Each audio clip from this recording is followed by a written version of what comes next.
Chapter 19. Coffee Surprise. No one was allowed in the classroom block till the end of break.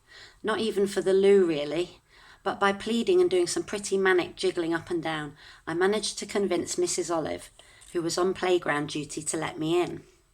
As soon as I was inside, I darted into the nearest classroom and fished out the fidgeting dragon.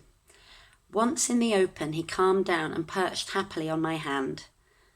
He stretched out his wings, which flickered through varying shades of red, before settling into a rusty copperish colour. "Sorry," I said, "but there are too many nosy Parkers out there." Flicker fluttered down into the sink. It was half full of muddy brown water from the paint pots that had been left to soak. "Don't drink that," I blurted, seeing him lowering his head. I cleared everything out and filled the sink with clean water. Then I stood back, watching as the dragon drank and drank, swinging his head back and forth across the surface of the water to scoop up each gulp. Nicely refreshed, Flicker took off to explore the classroom. "Hey, come back," I hissed, keeping an eye firmly on the door. "Look, I'll take you out for a fly later, after school." It was not the best time for him to be soaring around. I kept glancing at the windows, half expecting to see Liam's leering face smooshed up against the glass. But Flicker didn't seem to care. He was swooping and diving and turning somersaults above my head in a crazy display, like he'd just invented flying or something. I tried to coax him back with some of Mr. Firth's yucca plant, but Flicker was having far too much fun to stop whizzing about for a snack. He dive-bombed down towards Mr. Firth's desk, and with a gasp of horror, I saw that as he passed over it, he gave a little shudder. I was pretty sure I knew what that meant. I'd seen enough of them in the last few days. And sure enough, I was right. Flicker had done a poo in mid-air. The explosive little stink bomb dropped away, and I watched it falling as if in slow motion, down, down, down. With an even bigger gasp, I saw the slimy mess arc gracefully through the air towards the desk at the front of the classroom, and with a dull plop, the deadly dragon dropped, slap bang into Mr. Firth's coffee cup.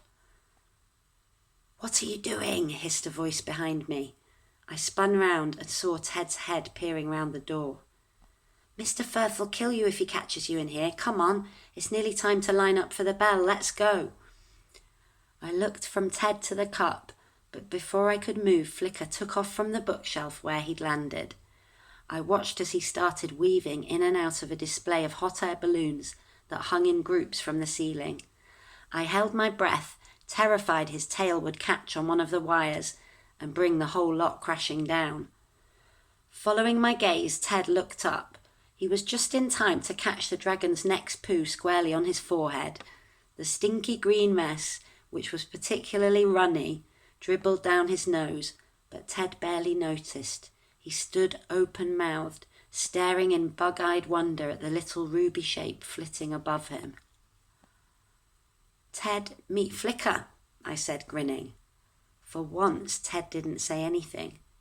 "I'd close my mouth if I were you," I laughed. "Don't want one of those little bombs landing in there." Ted turned to look at me, his bewildered face still streaked with poo. But,